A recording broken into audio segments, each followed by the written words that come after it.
नमस्कार दोस्तों, मैं अभिषेक और आप देख रहे हैं what study don't study hard study smart. दोस्तों, आज के इस वीडियो में आपको कुटज का दीर्घ उत्तरीय प्रश्नों उत्तर देने वाला हूं। दोस्तों, इससे पहले मैं आपको कुटज का मल्टीपल चॉइस क्वेश्चन आंसर दे चुका हूं। अगर आपने इस वीडियो को नहीं देखा है तो उस वीडियो का लिंक आपको डिस्क्रिप्शन में मिल जाएगा। आप डिस्क्रिप्शन में जाकर उस वीडियो को देख लीजिएगा। दोस्तों, अगर आप घर बैठे WBHS का सभी सब्जेक्ट का सिलेबस कंप्लीट करना चाहते हैं तो आप मेरे चैनल को सब्सक्राइब कर लीजिए। तो चलिए दोस्तों, अब अपनी वीडियो को स्टार्ट करते हैं। देखिए दोस्तों, ये कुटज का दीर्घ उत्तरीय प्रश्नों उत्तर का पहला क्वेश्चन है।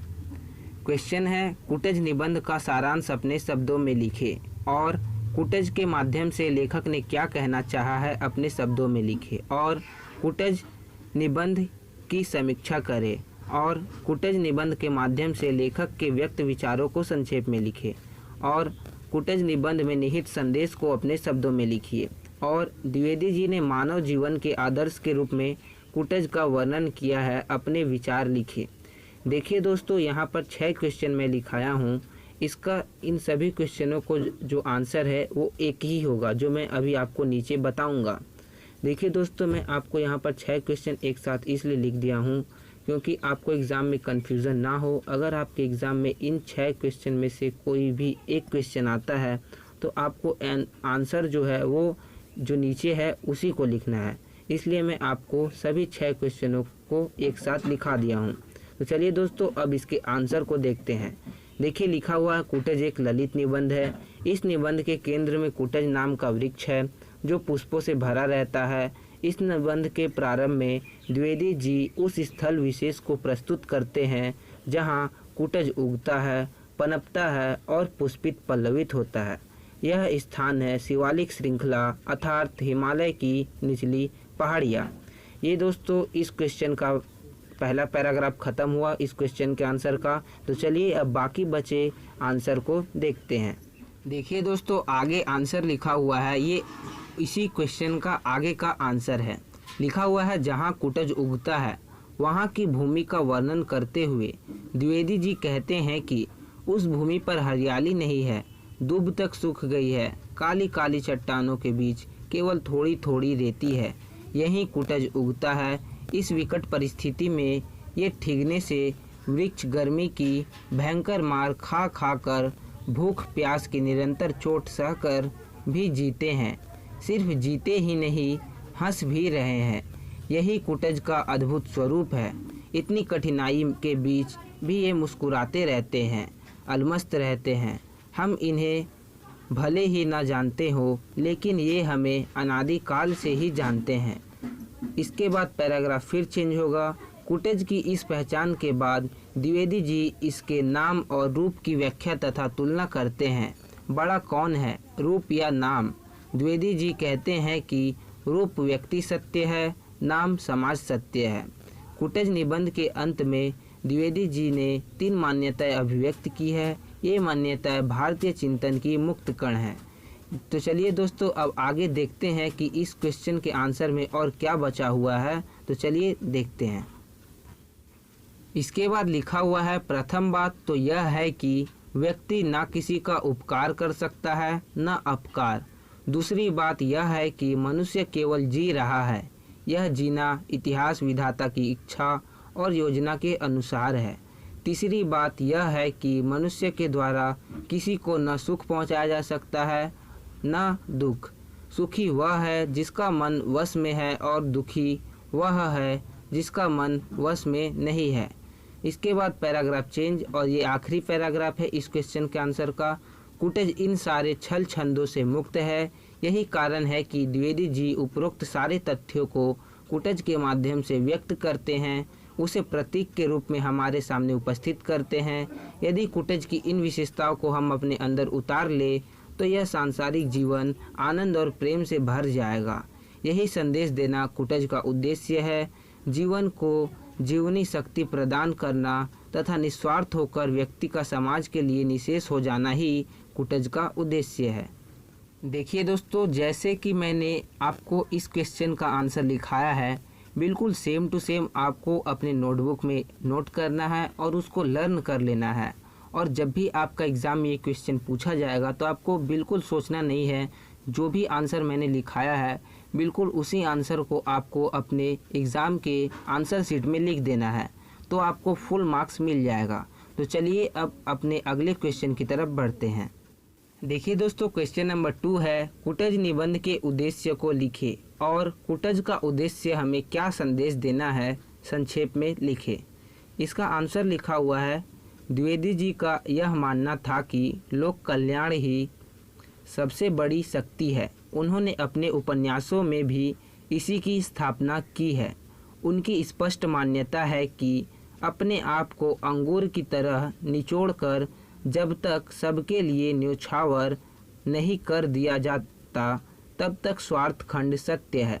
वह मोह को बढ़ावा देता है, तृष्णा को उत्पन्न करता है और मनुष्य को दयनीय कृपण बना देता है।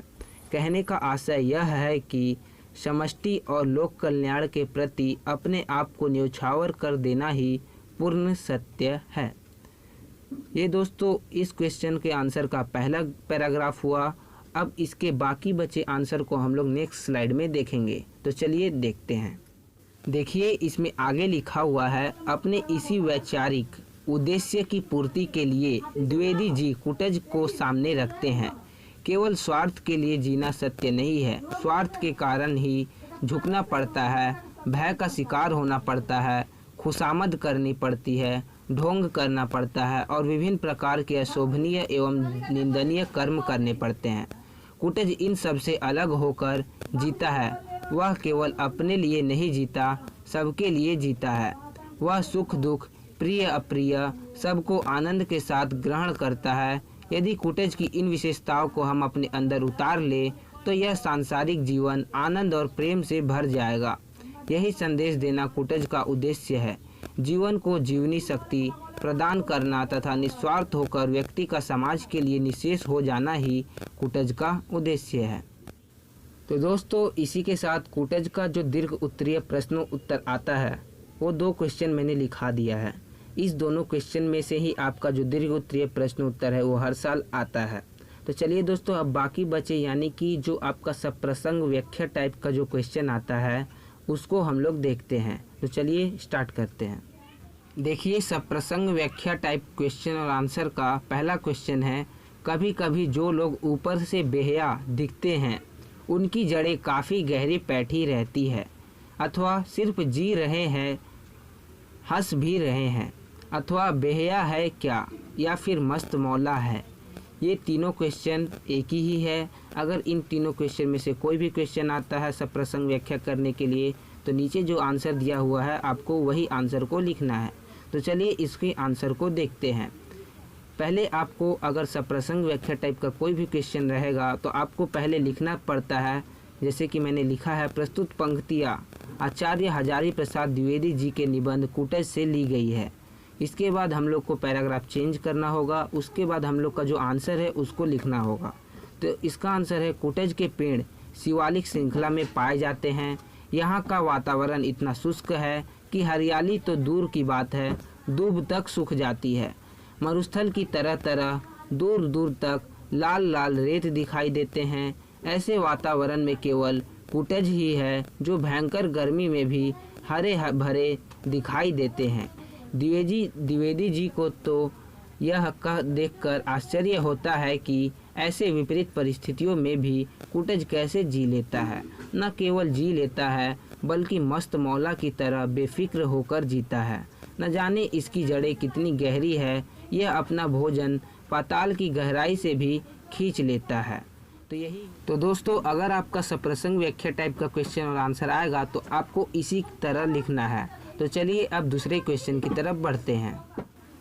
देखिए दोस्तों क्वेश्चन नंबर 2 है, धन्य हो कुटज तुम गाढ़े के साथी हो। इसका आंसर भी हम लोग बिल्कुल उसी तरह लिखेंगे। प्रस्तुत पंक्तियाँ आचार्य हजारी प्रसाद द्विवेदी जी के निबंध कुटज से ली गई है। उसके बाद हम लोग पैराग्राफ चेंज करेंगे। जो भी हम लोग का लाइनिंग दिया हुआ है जिसको हम लोग को व्याख्या करना है उसके आंसर को लिखेंगे। द्विवेदी जी का मन बार बार कुटज में जाकर उलझ जाता है। वे सोचते हैं कि जब कालिदास रामगिरी पहुँचे होंगे तो उन्हें उस समय कुटज के अलावा कोई और फूल नहीं मिला होगा। इस फूल में उनके दुखी हृदय को सहारा दिया होगा। निश्चय ही रामगिरी के पर्वत पर कालिदास को कुटज के अतिरिक्त कोई और पुष्प नजर नहीं आया होगा। इसी फूल ने कालिदास के संतप्त मन को सहलाया होगा। ऐसी स्थिति में कालिदास को मेघ की अभ्यर्थना के लिए कुटज फूल को ही अंजलि देकर संतोष करना पड़ा होगा। कुटज ने कालिदास को ऐसे समय में अपना सहयोग दिया जब वह विरहावस्था में अपनी प्रेयसी को मेघों के माध्यम से संदेश भेज रहे थे। इसी कारण से कुटज को गाढ़े के साथी अर्थात बुरे वक्त का साथी बताया गया है। तो चलिए अब क्वेश्चन नंबर 3 को देखते हैं। देखिए क्वेश्चन नंबर 3 है, सुख और दुख तो मन के विकल्प है। ये भी हम लोग को सप्रसंग व्याख्या करना होगा। इसके आंसर को भी हम लोग बिल्कुल उसी तरह स्टार्ट करेंगे। प्रस्तुत पंक्तियाँ आचार्य हजारी प्रसाद द्विवेदी जी के निबंध कुटज से ली गई है। उसके बाद हम लोग का जो भी लाइनिंग है उसकी व्याख्या करने के लिए हम लोग को पैराग्राफ चेंज करना पड़ेगा। अब उसके आंसर को देखते हैं। देखिए लिखा गया, आचार्य द्विवेदी जी का ऐसा मानना है कि सुख और दुख तो एक ही सिक्के के दो पहलू हैं। अंतर केवल उसे स्वीकारने का है। जिसका मन वश में है वह सुखी है तथा जिसका मन दूसरों के वश में है वह दुखी है। दूसरों के वश में रहने वाले को खुशामद करनी पड़ती है, जी हजूरी करनी पड़ती है। जिसका मन अपने वश में नहीं है वह अपने मन की कमजोरी को छिपाने के लिए झूठा दिखावा करता है, दूसरों को कुचक्र में फंसाने के लिए जाल बिछाता है। लेकिन कुटज इन सारे दिखावों से दूर है क्योंकि उसका अपने मन पर वश है। संसार में रहते हुए भी राजा जनक की तरह वैरागी है, भोगी होते हुए भी योगी है। अपनी जीवन शैली का राज खोलते हुए वह भी राजा जनक की तरह घोषणा करता है, मैं स्वार्थ के लिए मन को सदा दूसरों के मन में घुसाता नहीं फिरता, इसलिए मैं मन को जीत सका हूँ, उसे वश में कर सका हूँ। तो दोस्तों इसी के साथ जो सप्रसंग व्याख्या टाइप का जो क्वेश्चन है, जो भी इम्पोर्टेंट क्वेश्चन है वो भी मैंने आपको लिखवा दिया है। और इस चैप्टर से जितना भी इम्पोर्टेंट क्वेश्चन हो सकता है वो सभी क्वेश्चन को मैंने आपको लिखवा दिया है। इसलिए आप सभी क्वेश्चन को अपने नोटबुक में नोट करके उसको लर्न करिएगा, तभी आप एग्ज़ाम में अगर आपका ये क्वेश्चन आएगा तो आप उसको लिख पाइएगा। दोस्तों अगर आपने अभी तक इस वीडियो को लाइक नहीं किया है तो इस वीडियो को लाइक कर दीजिए और इस वीडियो को अपने सभी दोस्तों में शेयर कर दीजिए ताकि उनकी भी मदद हो सके। और दोस्तों अगर आप मेरे चैनल पर नए हैं तो मेरे चैनल को सब्सक्राइब कर दीजिए और बेल आइकन को दबा दीजिए ताकि मेरा नेक्स्ट वीडियो फ्यूचर में जब कभी अपलोड हो उसकी जानकारी आपको सबसे पहले मिल जाए। दोस्तों आपको ये वीडियो कैसा लगा वो कमेंट बॉक्स में ज़रूर कमेंट करके बताइएगा और आपका कोई भी डाउट्स हो तो कमेंट बॉक्स में कमेंट करिएगा। तो दोस्तों आज की इस वीडियो में इतना ही। बाय बाय, टेक केयर, जय हिंद, जय भारत।